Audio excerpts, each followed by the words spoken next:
What's up, guys? Today's passage comes from Lamentations in chapter 3, and we're going to be focusing on verses 22 through 24. But there are two other verses that we're going to be looking at before we get into those verses.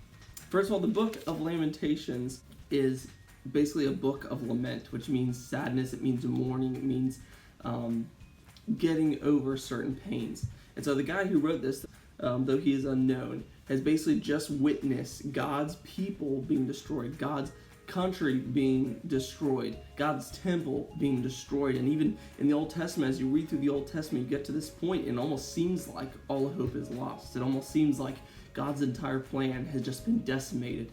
And so this guy who's writing this is just completely hopeless. And so we're going to go ahead and read verse 17 in chapter 3. It says this: "My soul is bereft of peace. I have forgotten what happiness is.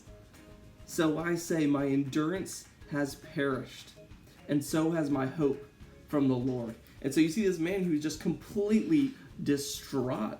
He has no peace. He's forgotten what happiness is, and he's lost his hope that he's found in the Lord. Now, what's so crazy about this is in the same chapter, in verse 55, the same author is saying something completely opposite to that. He says, "I called on your name, O Lord. From the depths of the pits, you heard my plea. Do not close your ear to my cry for help. You came near when I called on you. You said, 'Do not fear.' You have taken up my cause, O Lord, and you have redeemed my life." And so the same author is making two completely different statements. The first one, he's saying, I've lost hope. I don't even remember what happiness is. I don't have any peace. And in this other verse that we read later on, he's saying, you have answered my cry for help. You have heard my voice. You have redeemed my life. And so the question that lingers is, what the heck happened between those two verses? What happened in this author's life between these two verses in the same chapter that is causing him to have these two very different reactions to this awful thing that's been going on? And we find the answer to this in verses 21 through 24. It says this: "But this I call to mind," or "this I remember, and therefore I have hope." So what he's saying is this awful thing is happening. I'm going through this miserable situation. I've lost my hope, my peace, but this I remember. And because I remember this, I have hope. And this is what he remembered.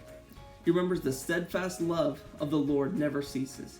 His mercies never come to an end. They are new every morning. He says, "Great is your faithfulness. The Lord is my portion," says my soul. "Therefore, I will have hope in him."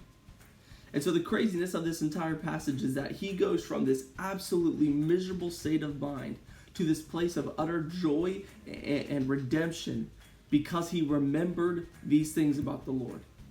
And so we're just going to break this down. There are three things in these four verses that this author remembers.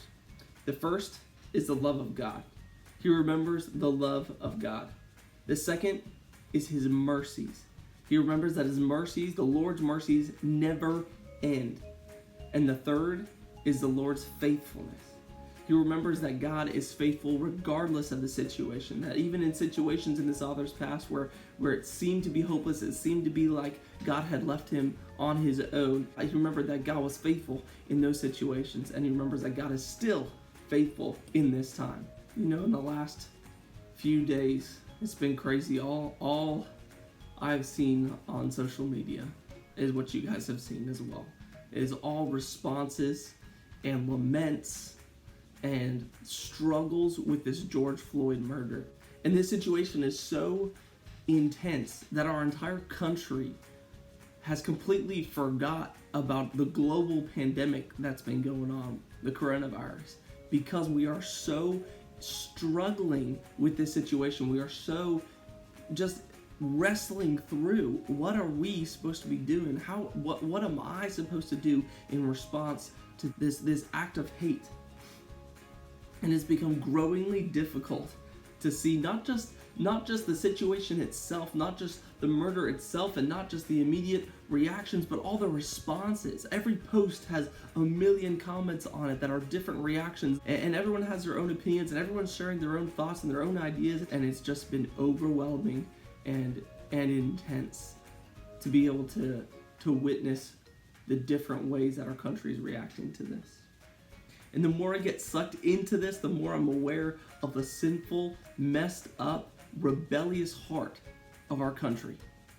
And if you too are struggling with this, if you too find yourself in a place where you are growingly hopeless, growingly frustrated, growingly angry, growingly confused, in the same way that this author was himself, in verse 17 he says that he's lost his peace. If you've lost your peace, if you've lost your hope in the Lord, if you are struggling to even find happiness because of the struggles with wrestling through the things that are going on in our country, then I challenge you to remember, in the same way this author does. Remember that your hope doesn't come from your circumstances, that your hope isn't found in your life going perfectly well, or everything being lined up and just running smoothly. Your hope comes from remembering the truths that you and I know about God. It is a lot easier to get sucked up in your emotions in the current situation or in any situation that you find yourself in. It's so much easier to follow your emotions. But what is so important is to remember what you know to be true about God. That his love for you, his love for George Floyd, his love for this country never fails. That his mercies never come to an end. And that his faithfulness is great. His faithfulness to you and his faithfulness to our country is great.